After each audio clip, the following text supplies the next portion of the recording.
Começa agora o seu podcast Jesus Fonte de Vida.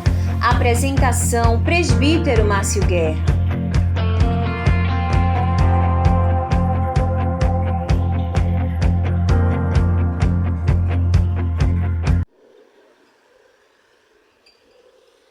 Programa Jesus Fonte de Vida, paz do Senhor, queridos. Estamos hoje em Nazaré da Mata para mais um podcast. E hoje o nosso convidado, ele é presbítero da igreja aqui em Nazaré da Mata, já foi conselheiro tutelar e vamos ter bastante coisa para conversar com ele, histórias, testemunhos e também discutir alguns assuntos da atualidade. Eu já cheguei aqui, a equipe do programa Jesus Fonte de Vida já está por aqui.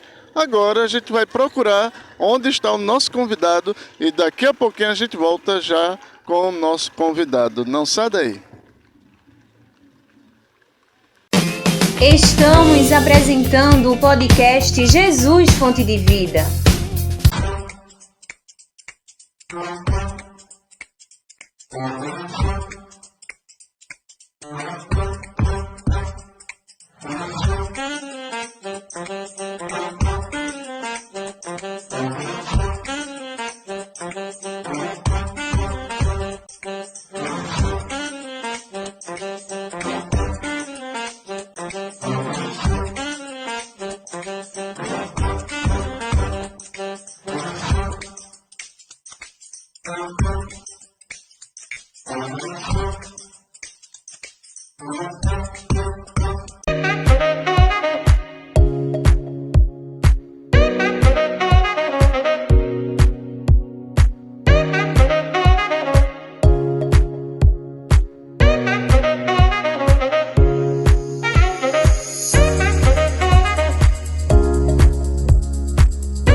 Voltamos a apresentar o podcast Jesus Fonte de Vida.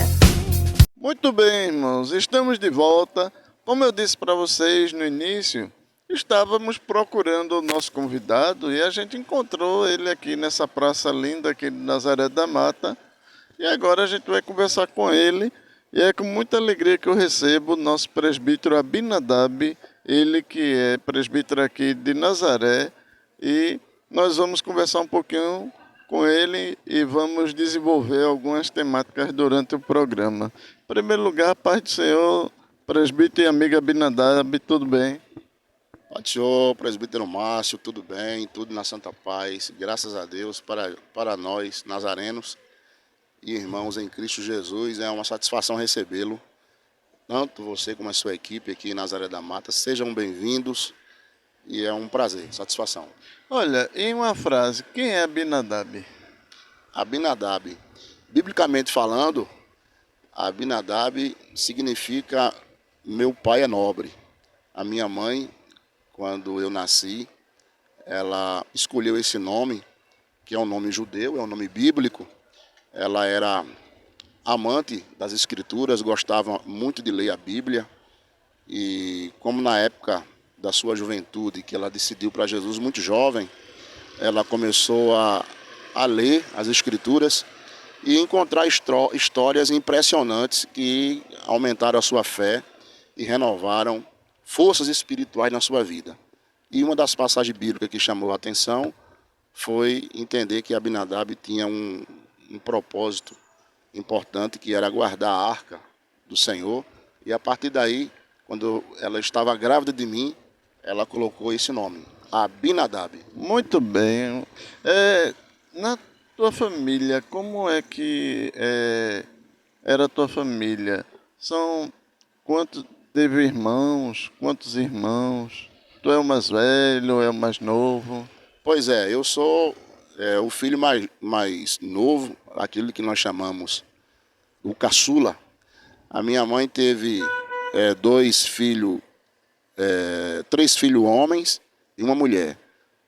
Ela teve um filho por nome de Serafim, que Jesus o guardou. Logo após o seu nascimento, alguns dias, Jesus o guardou. Isso é uma história que talvez daria um outro momento para o podcast. E depois veio a minha irmã Lucicleide, depois veio meu irmão Luciano, e após mais de 10 anos, que ela achava que não ia ter mais filhos, aí surgiu Abinadab, o filho caçula. O Evangelho, como é que o Evangelho entrou na tua casa? Bom, Márcio, presbítero Márcio, o Evangelho, na minha casa, na minha família, começou pela minha mãe. A minha mãe era moradora de uma área rural aqui da cidade e se converteu para Jesus numa época muito difícil, a época onde os evangélicos eram chamados de nova seita. Era um desafio muito grande na época, e mesmo assim, na área rural, que era mais difícil ainda. Mas a minha mãe se converteu a Jesus, morava na zona rural, numa comunidade que hoje nós chamamos de Engenho Juá e Limeirinha, que são as duas comunidades onde a minha mãe é a conterrânea. E depois, em seguida, o meu pai se converteu, a minha mãe falando do evangelho para o meu pai se converteu, e aí os filhos que vieram já foram educados no evangelho. Como era o nome do teu pai? Estamos apresentando o podcast Jesus Fonte de Vida.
Passamos a apresentar o podcast Jesus Fonte de Vida.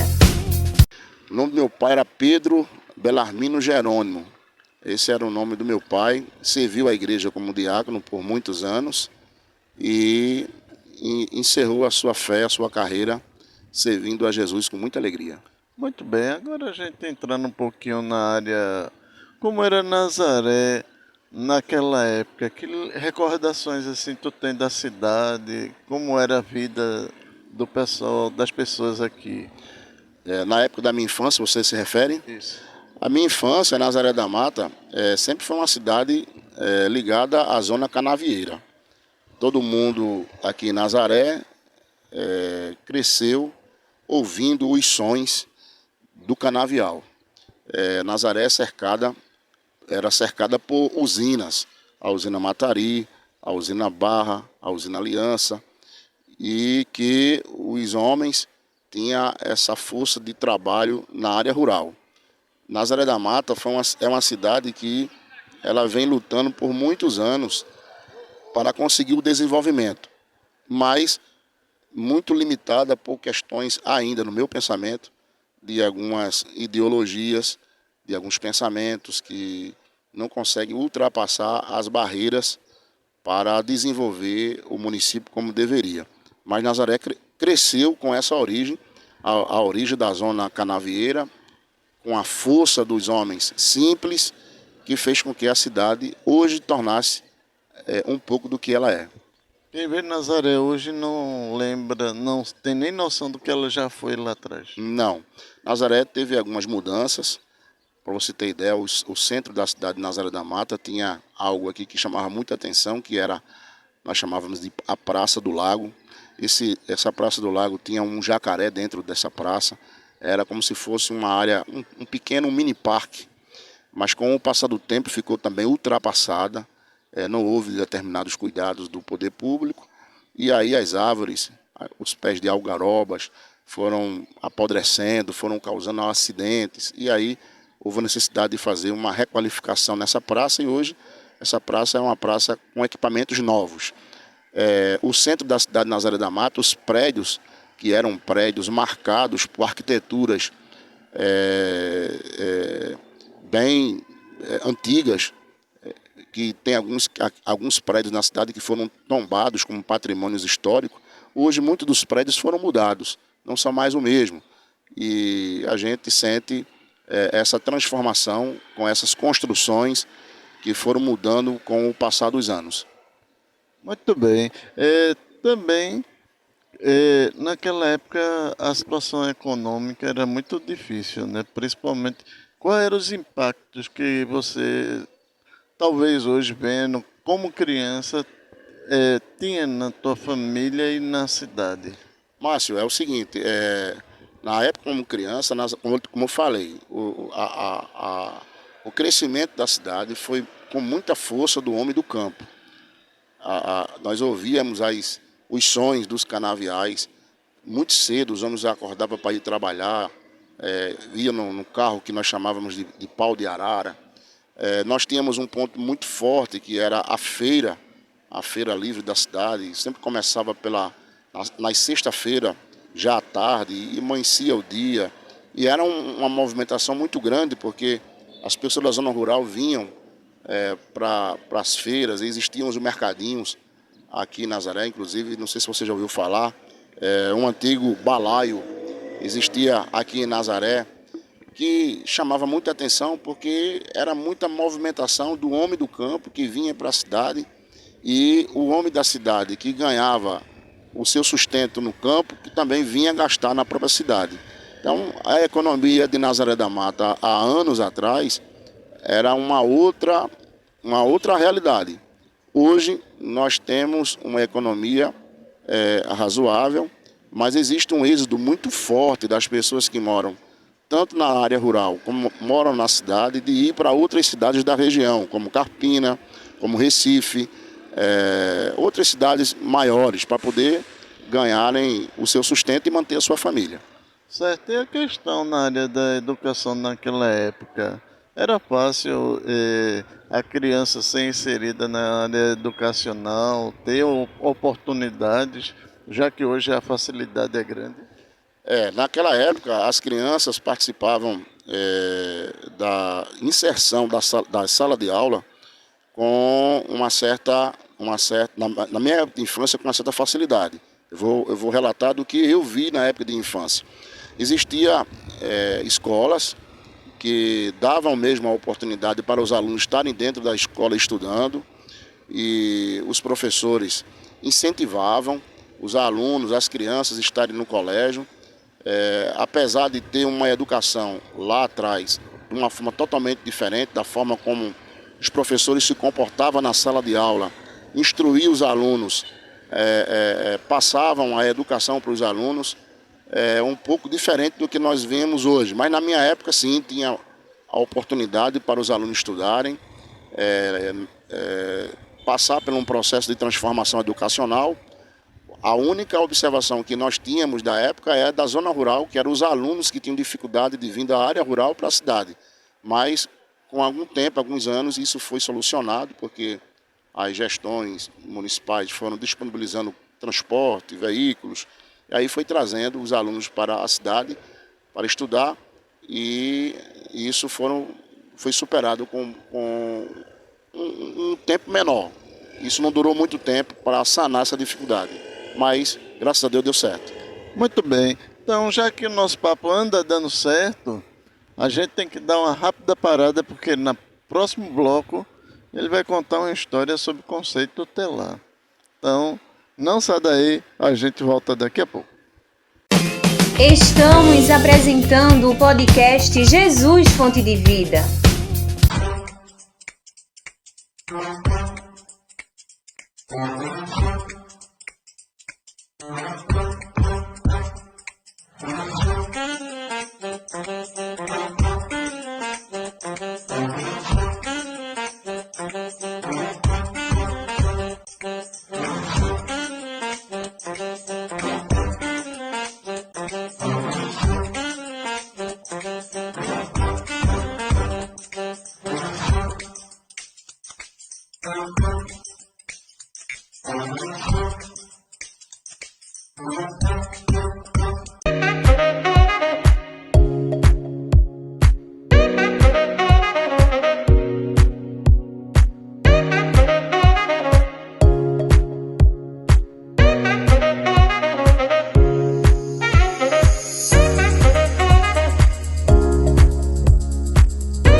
Voltamos a apresentar o podcast Jesus Fonte de Vida.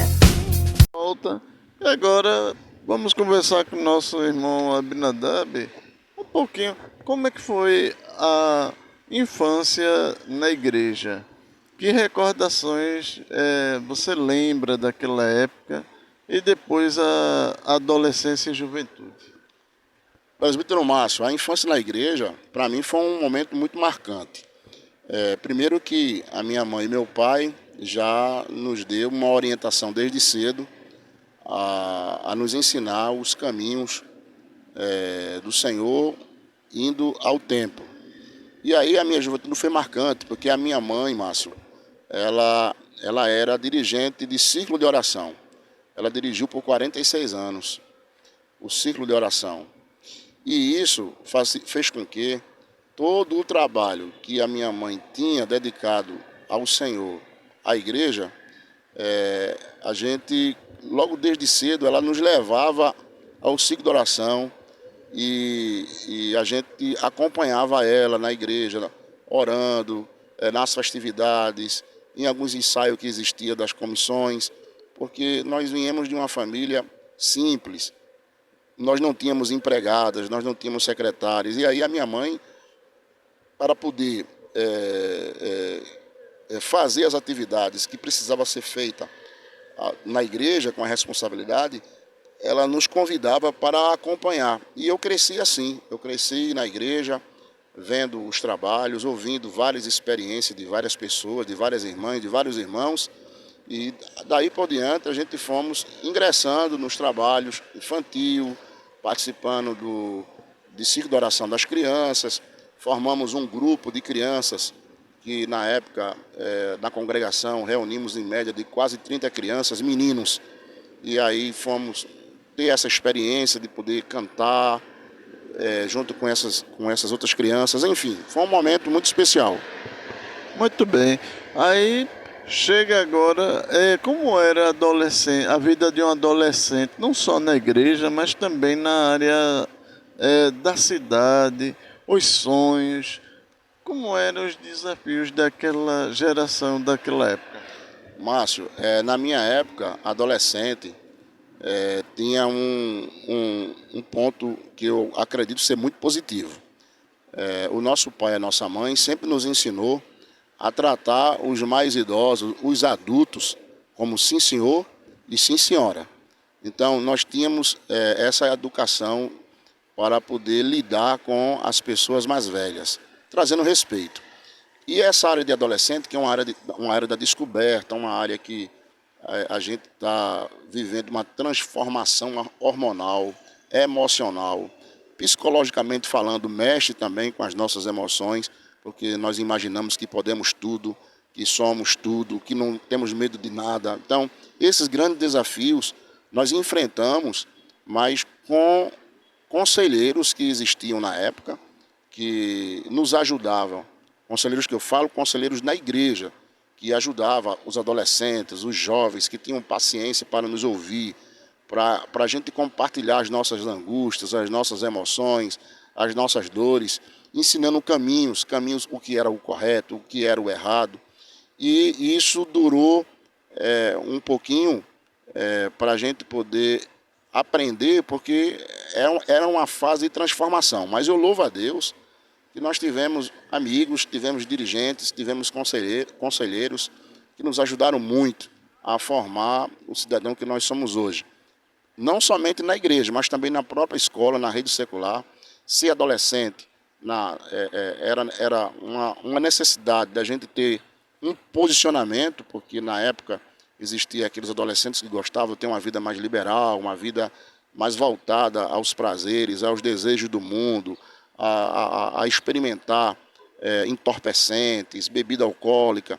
E a gente, como um jovem adolescente cristão, a gente precisava saber como se comportar, porque caso a gente não soubesse, a gente tinha receio de não ser aceito, de não participar de algumas reuniões, de não ser aceito por alguns colegas, por conta do nosso posicionamento de fé. Mas, como eu te falei, como nós tivemos conselheiros que tinham muita paciência de nos ouvir e de nos orientar e mostrar caminhos, o que era tanto certo como errado, então isso foi uma base muito importante para o nosso crescimento espiritual na nossa adolescência. Bem, aqui no programa sempre eu digo que nem o evangelista Enoque Barros. De vez em quando eu pego convidado, aí tem uns ganchos, sabe? E você me deu um gancho agora. Como tu vê hoje essa geração fazendo um contraponto com a outra geração do teu tempo? Existe alguma diferença ou os desafios eles apenas se modificaram, mas continuam os mesmos impactos? Estamos apresentando o podcast Jesus Fonte de Vida.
Voltamos a apresentar o podcast Jesus Fonte de Vida. Presbítero Márcio, existe uma diferença da minha geração para a geração atual. Na minha geração, os adolescentes, eles não tinham acesso à internet, eles não tinham acesso às informações que hoje são muito rápidas. Você percebe que a internet tem muito conteúdo, tem muita coisa para se ver, para se assistir. E naquela época que eu era adolescente não se tinha isso, nós não tínhamos acesso.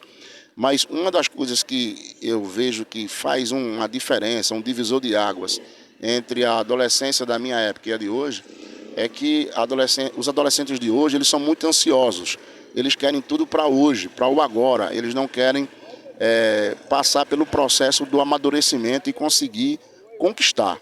Eles querem resultados imediatos. Na minha época não, na minha época como adolescente, os resultados eram resultados e a gente tinha que trabalhar, a gente tinha que se dedicar, a gente tinha que fazer esforços para poder conseguir. Isso vinha com o tempo, isso não vinha de uma maneira imediata, rápida. Mas aí eu observo que hoje existe um divisor de águas. Aquela época onde a gente teria que trabalhar, teria que ter tempo para poder se preparar e conquistar algo que a gente almejasse, e hoje, a adolescência de hoje é uma fase onde eles querem tudo para hoje, tudo para agora, querem tudo imediato. Por exemplo, naquela época, o protagonismo de adolescente não é tão grande como hoje do jovem também, né? Não. Existe hoje uma relação de muito incentivo, de muita visibilidade. Isso eu posso dizer a você, de grupos de adolescentes, eles são mais visíveis, tanto na mídia, tanto nas redes sociais, tanto nos grupos de amigos, nos grupos de WhatsApp. Existe uma relação de visibilidade maior. Naquela época existia uma situação muito difícil para um adolescente ser visto. Para você ter ideia, era até difícil você encontrar um adolescente tendo uma relação de amizade com uma cidade mais próxima, como Nazaré, Carpina, Timbaúba, porque as distâncias em poucos quilômetros fazia com que a gente não tivesse tanta visibilidade e não tinha essa facilidade para ter tanta aproximação e tanto conhecimento de um adolescente de uma cidade para outra. Hoje não, hoje os adolescentes têm essa visibilidade. Você está aqui no interior de Pernambuco e de repente você está com um amigo que mora em Portugal, na Alemanha, na Suécia, no Japão, enfim, na Europa. A visibilidade de hoje é muito maior e eles conseguem realmente ter essa aproximação e encurtar países e até continentes mediante a mídia e as redes sociais. Agora me diz uma coisa. Qual eram teus sonhos daquela época de adolescente e de jovem? E como é que esses sonhos entrelaçaram com uma busca para ser conselheiro tutelar? Bom, enfim, espiritualmente falando, pelo ponto de vista bíblico, quando eu era adolescente, presbítero Márcio, eu era muito visionário na vida do profeta Elias. Era uma pessoa que me deixava muito impressionado da forma como ele se portava, a postura como um homem de Deus, que ele se colocava naquilo que a Bíblia mostra. Essa era um sonho que me deixava impressionado de como o profeta Elias atuava, biblicamente falando. E sobre a minha chegada no Conselho Tutelar, foi uma situação que eu posso dizer a você que foram caminhos traçados que nem eu mesmo imaginava que seria esse.